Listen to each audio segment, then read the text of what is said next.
The last cool air of winter collides with the warm, moist air of spring, high above the central United States. Then, suddenly, terror. Smashing and twisting its way across the land with winds in excess of 200 miles per hour, a tornado strikes.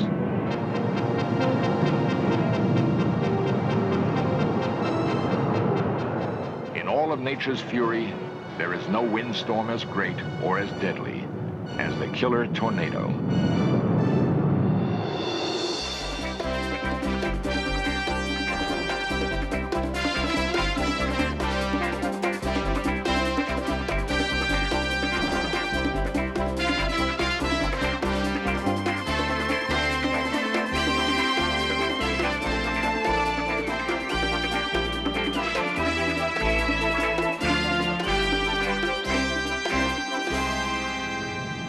Each year they return, eclipsing the warmth of spring with the cold shadow of death.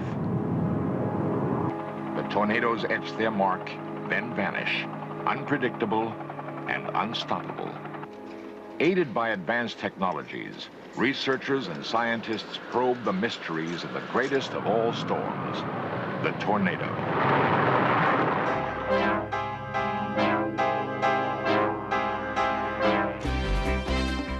This series presents information based in part on theory and conjecture.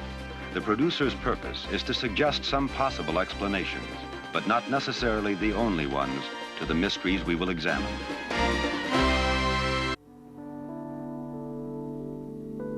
Below the spring clouds of the Midwest, there's a richness of life. Cities and farms bask in the warming sun. People enjoy their traditions and diversions. But always present is a particular fear. At any moment, tranquility can change to chaos, contentment to misery. This is the tornado season. And these people live in Tornado Alley.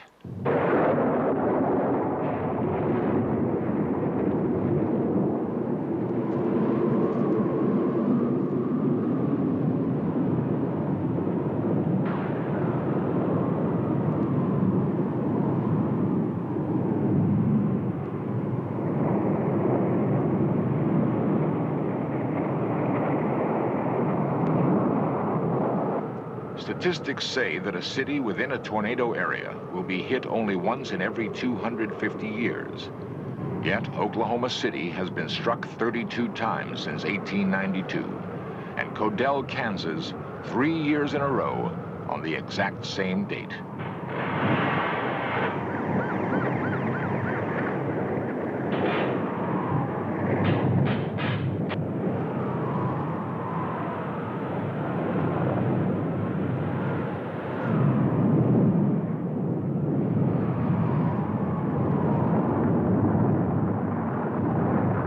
In 1974, 148 tornadoes killed 300 people and injured 6,000 more across 13 states, all in the same day. Damage totaled 600 million.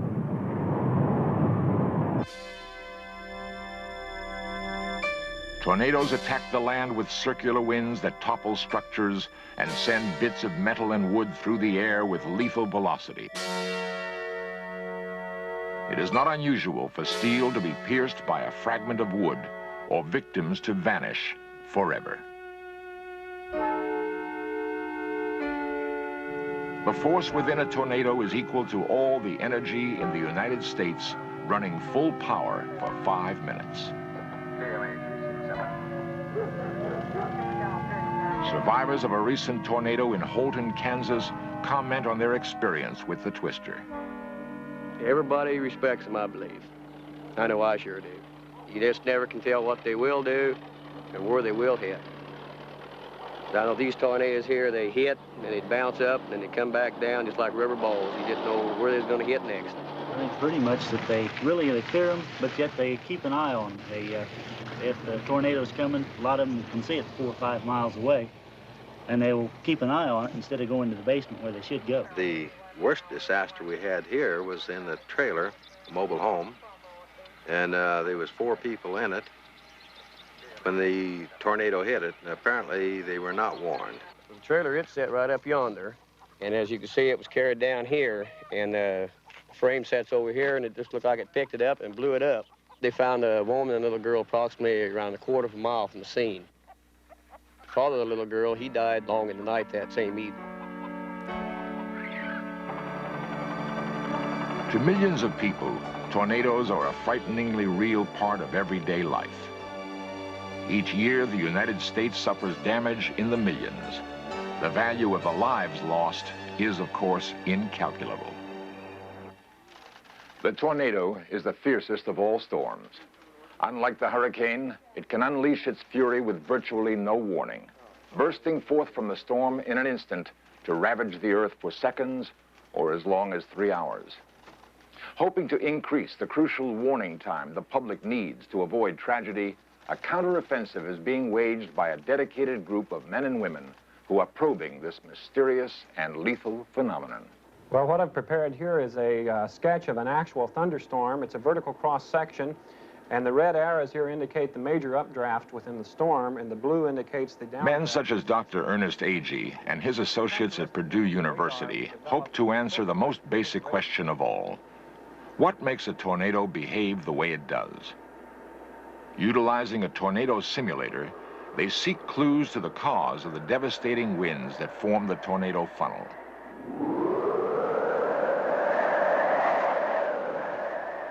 Although there is no one answer, most scientists acknowledge that it is the interaction of warm and cold fronts that produce the thunderstorm. Just what starts the clouds violently rotating is still not fully known.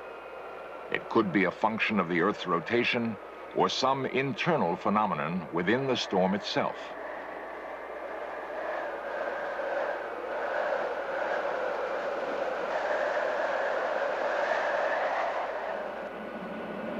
Observing the effects of a simulated tornado on this model city provides graphic evidence of the power of the wind and its vacuum effect on buildings.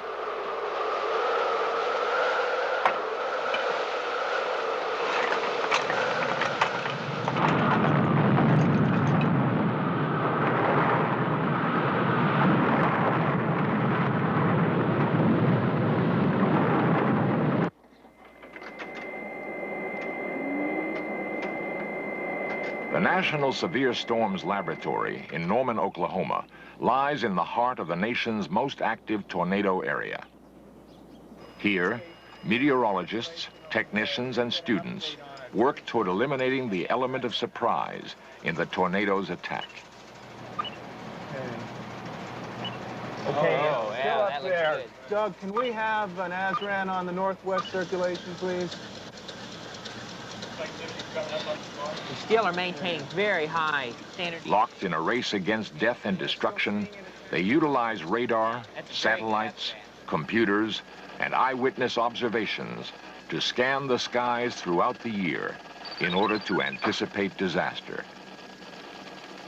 By analyzing and interpreting data, they attempt to provide the crucial lead time that spells the difference between early warning and tragedy. During the tornado season, the day begins with interpretation of the satellite photo by meteorologist John Weaver. He must decide on the day's tornado outlook and advise the staff. The prognosis of today's photograph is not good, and the storm track-down begins. Upper vertical wind structure is conducive to tornado generation, winds increasing and varying with height. The maximum wind in this sounding, although it's not showing here, is 70 knots aloft. I do expect, as I say, there's a very high probability of tornado formation in any storms which fire up along this warm front north of the low. 22,000 miles in space, a satellite confirms the telltale signs of a towering thunderstorm, parent to the tornado.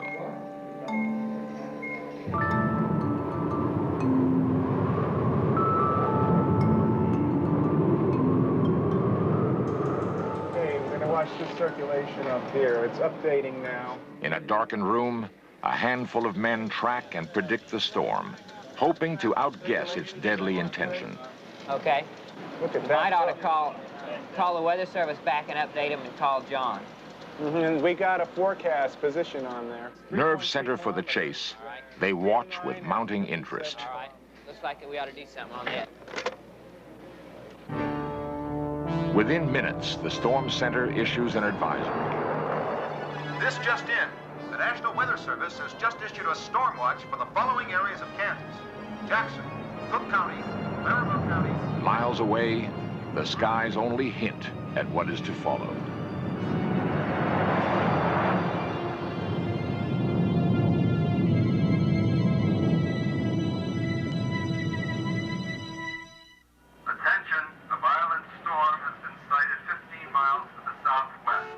With the storm's approach, citizens are warned to take cover, possibly for their lives. This area is under a tornado alert.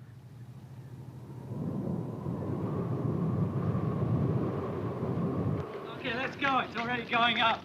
Racing against time, an intercept chase team heads out to find the storm system and document the tornado's formation without becoming victims themselves.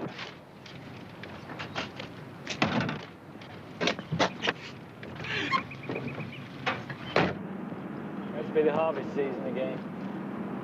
Led by meteorologist Bob Davies Jones, students Kelvin Drogemeyer and Ken Carson spend their summer vacation heading straight toward danger.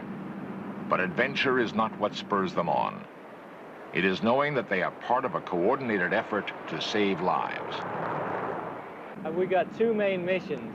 One is to get to within close range of tornadoes and get a close-range debris movie. We hope to be able to analyze the movie for trackable debris and get tornado wind speeds from such an analysis. Our other mission is to verify tornado signatures which are seen on the Doppler radar. Okay, John, we'll take the LG exit and head west. We're scrambling the jet to cover it.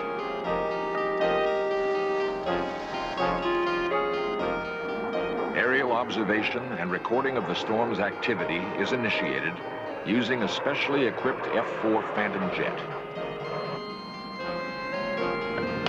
Okay, John, we're just turning onto I-35 just outside the lab. We're going to head south on Highway 76. Flying near the speed of sound, the pursuit plane penetrates the storm system.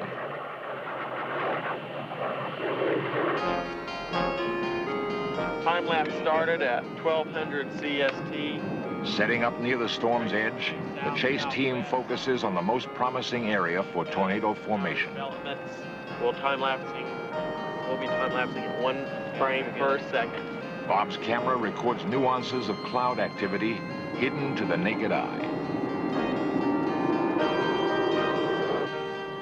You want this 1 frame per second? Yeah. Might have a little trouble with contrast.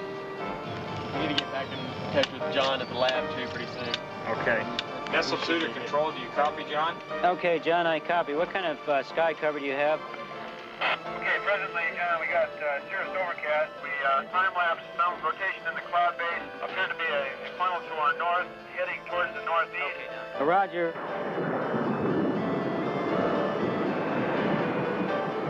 Just been up on the observation deck, and there's a big new set of towers building into the southwest side of that El Reno. Okay, store. thank you, Brad.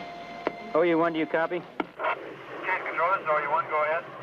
John, we've got some towers that are growing pretty explosively to the northwest here. We're beginning to paint an echo on the scope, and I wondered if you could go up and take a look at those storms. We're looking to the northwest. We have an extensive rain-free base. The towers are rapidly building. A little bit hazy, and we're having difficulty trying to see some of the features, but we are approaching and should give a better indication later on. Okay, Roger, stand by, John. I'm going to see what Doppler has on that. Okay, Don, we got some good cyclonic shear at mid-levels, 5 kilometers high. Coordinates are 297 at 58 kilometers. Okay, thanks, Larry. You see that, Mike? Yeah, Don. John, we've got some cyclonic shear, 297 degrees, 58 kilometers. And if you have a new satellite picture, we'd like to see that, too. All right, thank you. Interpreting local cloud patterns, the chase team narrows in on the storm. For the experts, there's no doubt now. A tornado is forming. Guys, that storm up by Oak City. As information comes in, the worst seems imminent. Okay, John, what do you see? Okay, presently, John, the towers are growing very rapidly. It appears to be rotating quite dramatically. The appearance from here, John, looks like a rotating atomic bomb.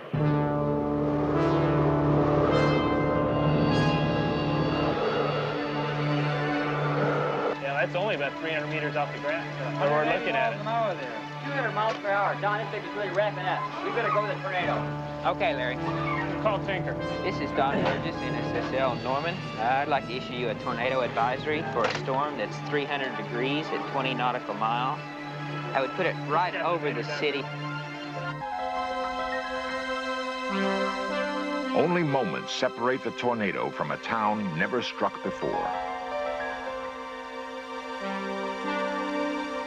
There it is again. Oh, this looks great, Bob. We better log this. Okay. Why don't you update it again, Larry? Oh, Okay. wow. There it is. Oh, There it's it is. building. Wow. It's building. How high off the ground is that, Larry? Oh, this is right down the deck. I hope those people took cover.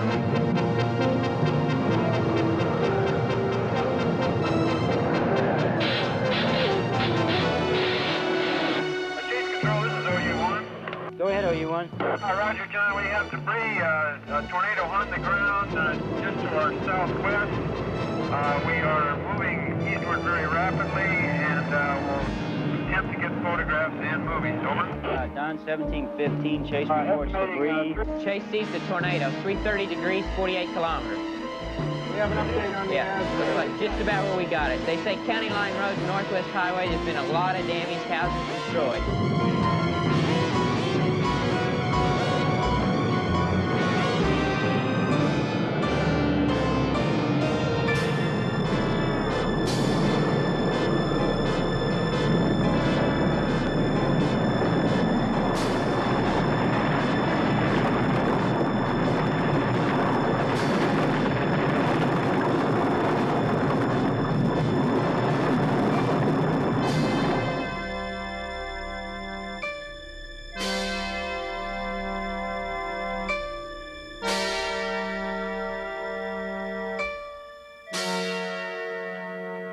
For some, being lucky means the storm missed them.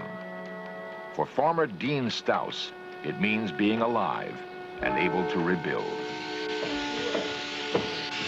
Yeah, we lost cows and calves and sows and some pigs, and I've still got some sows missing, haven't come back.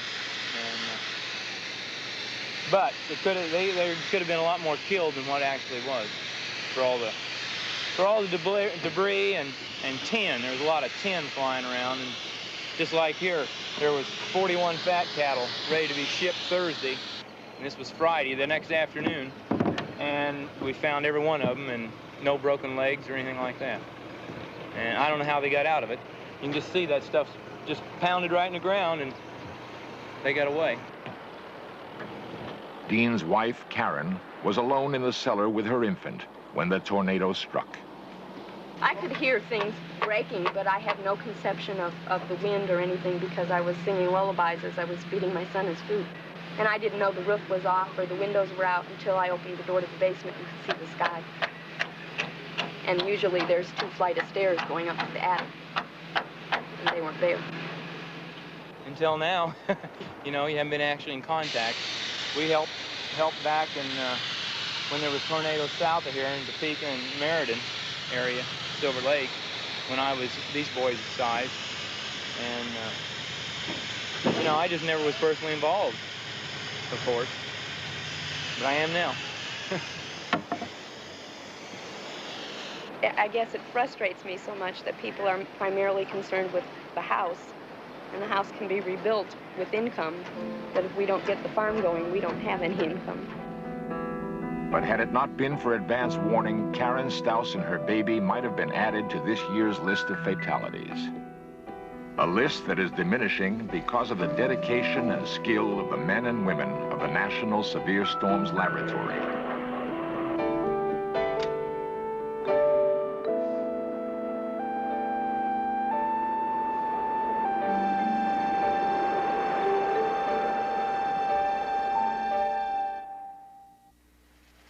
It has been estimated that at any given moment, there are 1,800 thunderstorms in the atmosphere above us, each of which could produce a devastating tornado.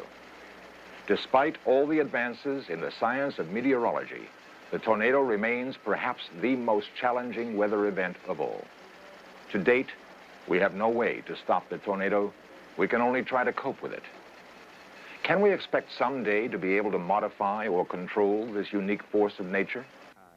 Dr. Edwin Kessler, director of the National Severe Storms Laboratory. But we might turn heavy rains into moderate rains over a wide area. That would be very nice for agriculture. We would reduce erosion, and we would have a better supply of water power, for example, a more regular supply. But I'd like to emphasize that this is really very speculative at this time, and I would offer a comment that because of the really astonishing advances of the recent decades in areas of science and technology, particularly in America, we've tended to look towards science and technology for the answer to many problems for which science and technology are not well suited. The best thing that we can do about the tornado is to be intelligent about it. Heed the warnings, observe the clouds, so that you guide yourself intelligently in this marvelous atmosphere that God has provided for us.